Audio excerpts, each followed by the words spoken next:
जो हमारे पास आता है उसको हम आशीर्वाद देते हैं, जो नहीं आता है उसको हम भूल जाते हैं।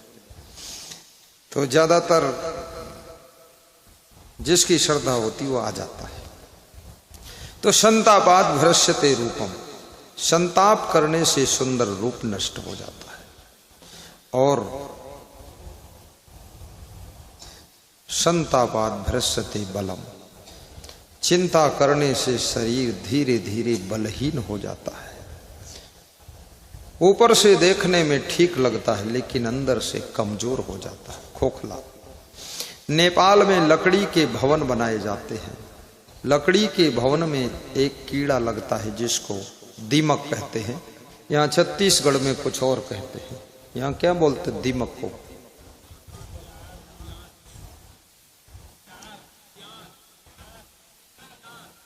तियार। वो अंदर अंदर लकड़ी को खाकर खोखला कर देता है। बाहर से भवन ठीक दिख रहा है लेकिन भवन भीतर से कमजोर हो चुका है। अब वो भवन ढह जाने की संभावना है। ऐसे जिसके शरीर में चिंता टेंशन का कीड़ा लग जाता है, अब ये शरीर रूपी भवन ढह जाने की संभावना है। अचानक देहांत हो जाए। शरीर के लिए थोड़ा सा योगा भी कीजिए और थोड़ा पैदल भी चलिए। एक दिन पैदल चलने से कुछ नहीं होगा, डेली चलना पड़ेगा।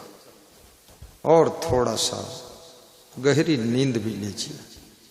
आप राजनीति करो, चाहे समाज नीति करो, चाहे बिजनेस करो, लेकिन गहरी नींद लेना भी जरूरी है।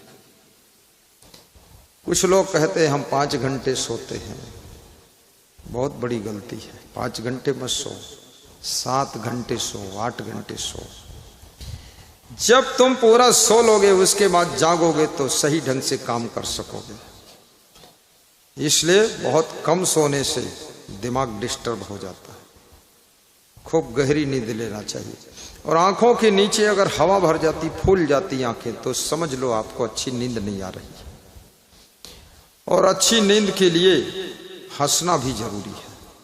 हंसने से एंडोर्फिन्स केमिकल बनता है शरीर के अंदर, जो केमिकल रोगों से लड़ने की सामर्थ्य पैदा करता है। और वो केवल हंसने से बनता है। और आदमी 30 साल की उम्र के बाद हंसता ही नहीं है, बहुत कम हंसता है। तो वो केमिकल बनता ही नहीं है। थोड़ा जोर से हंस दिया करो। अभी मैं आपको बोल दूं थोड़ा हंस के दिखाओ, तब भी हंसी नहीं आती है।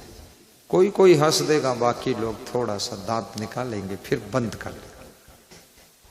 जोर से हंसना, ठहाका लगाकर। भगवान कृष्ण जोर से ठहाका लगाकर हंसते थे। 120 वर्ष की उम्र तक भगवान कृष्ण इस धरती पर रहे थे।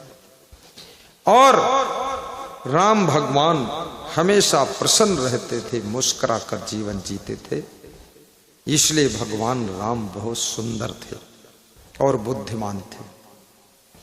प्रसन्न चेतसो ही आशु बुद्धि पर्योतिष्ठते। प्रसन्न चित्त रहने से आपकी बुद्धि एकाग्र जल्दी होती है। और हंसने से बुद्धि की स्मरण शक्ति बढ़ती है। टेंशन में रहने से धीरे धीरे बुद्धि की कुशाग्रता कम हो जाती है। अधिक भोजन खाने से भी बुद्धि कम हो जाती है। बुद्धि घटे बहु भोजन खाए। कितने लोगों की आदत बन गई, वो कुछ भी खाएंगे लेकिन भरपेट नहीं खाएंगे, गला तक भर के खाएंगे। भरपेट तक तो लिमिट है, ठीक है खा लिया, लेकिन पेट के ऊपर जो गला है ना, यहां तक भर देते हैं। राजस्थान का एक जमाई दामाद ससुराल गया।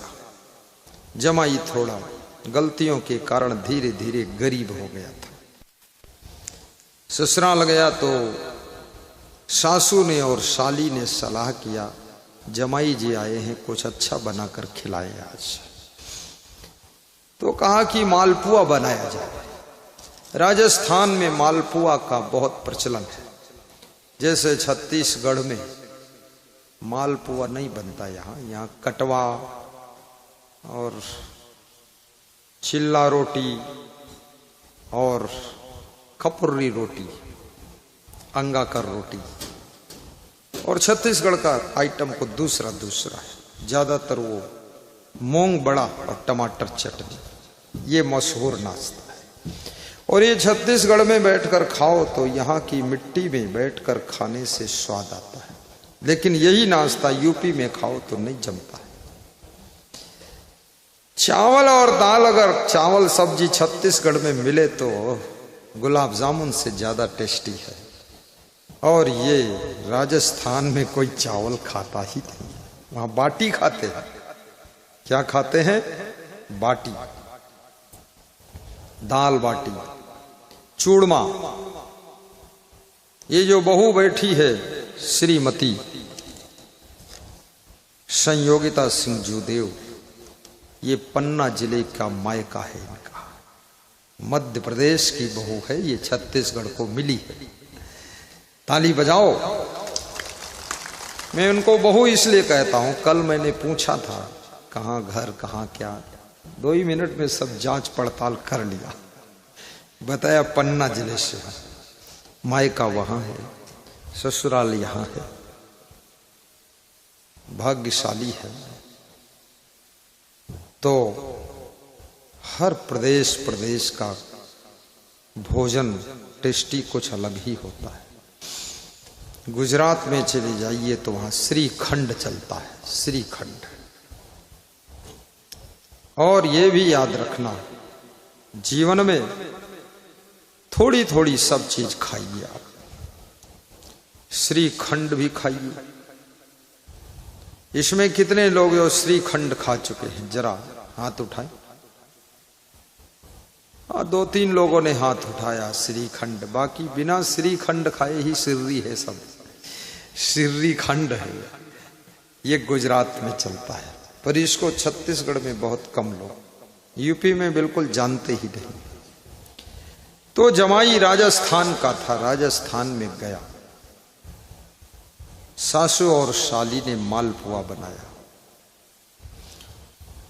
जमाई जब खाने के लिए बैठा तो एक मालपुआ एक बार में मुंह में डाल देता था, तो उसके मुंह के गाल फूल जाते थे, तो देखने में बदसूरत लगता था। ससुराल में सावधानी से खाना चाहिए, क्योंकि वहां आपकी परीक्षा भी चल रही है, जमाई किस ग्रेड का है। और ससुराल बहुत ज्यादा जाना भी नहीं चाहिए।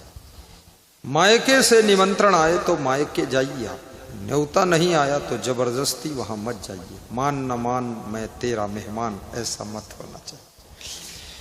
शिव जी की पत्नी सती जी छत के ऊपर बाल संवार रही थी।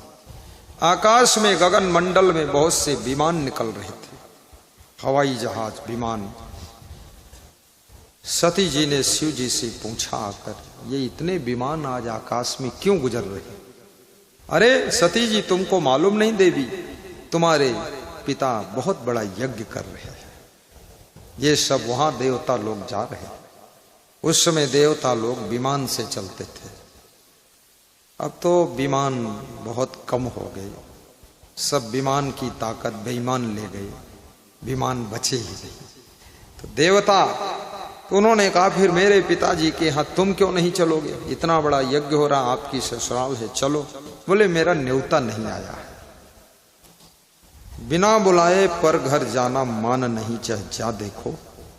बिना भूख भोजन नहीं भावे, ना मानो तो खा देखो।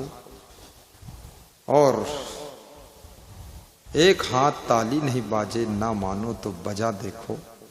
बिना मौत मरता नहीं कोई, ना मानो तो मर देखो।